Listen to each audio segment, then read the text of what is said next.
ভাত খাচ্ছে না আতিকা, শুধু বলে আমি ভারতে যাব। ইস, মিথ্যা কথা। সাবেক ছাত্রলীগ নেত্রী আতিকা বিনতে হোসেন, ও আই সি। সভাপতি সাদ্দামের সবচেয়ে কাছের মানুষদের একজন, এইটা আমরা জানতাম। ছিলেন সাবেক প্রধানমন্ত্রী শেখ হাসিনারও আস্থাভাজন। তাও সত্য। 4 আগস্ট রাতেও তিনি 7 মিনিট ঢাকার রাস্তা দখল করে ফেলছেন বলে পোস্ট দিলেও 5 আগস্ট হঠাৎ করেই পাছাড়দান উল্টে গেলে দলবল নিয়ে পালিয়ে যান আতিকা। ও এগুলো কি বলছে? তারপর থেকে তার আর খোঁজ পাওয়া যায়নি।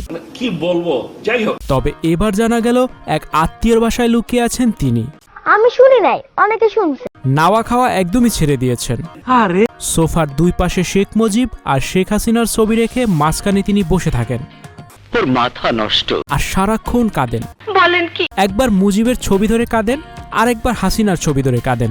কিছু করার নেই, এটাই বাস্তব। তার মামা মোজাম্মেল বলেন, আমি মেয়েটাকে বোঝানোর চেষ্টা করেছি, তুমি কিছু খাও, একটু ভাত খাও।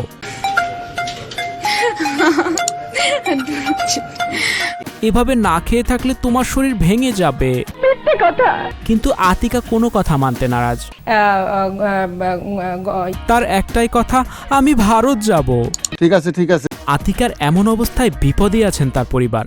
স্টুডিও 4D আপনাদের জন্য নিয়ে এসেছে শুটিং হাউস এবং শীতাতাপ নিয়ন্ত্রিত স্টুডিও সুবিধা, আছে অত্যাধুনিক মেকআপ রুম, এছাড়াও পাচ্ছেন বিভিন্ন ধরনের সিনে ক্যামেরা ও শুটিং লাইটের সুবিধা। বিস্তারিত জানতে এখনই কল করুন 01974860664। হাউসটি দেখতে চলে আসুন আমাদের ঠিকানায়, সেক্ষেত্রে রোড নাম্বার 9, বাড়ি 24। স্টুডিও 4D আপনাদের জন্য নিয়ে এসেছে শুটিং হাউস এবং শীতাতপ নিয়ন্ত্রিত স্টুডিও সুবিধা। বিস্তারিত দেখুন ভিডিওটির শেষে।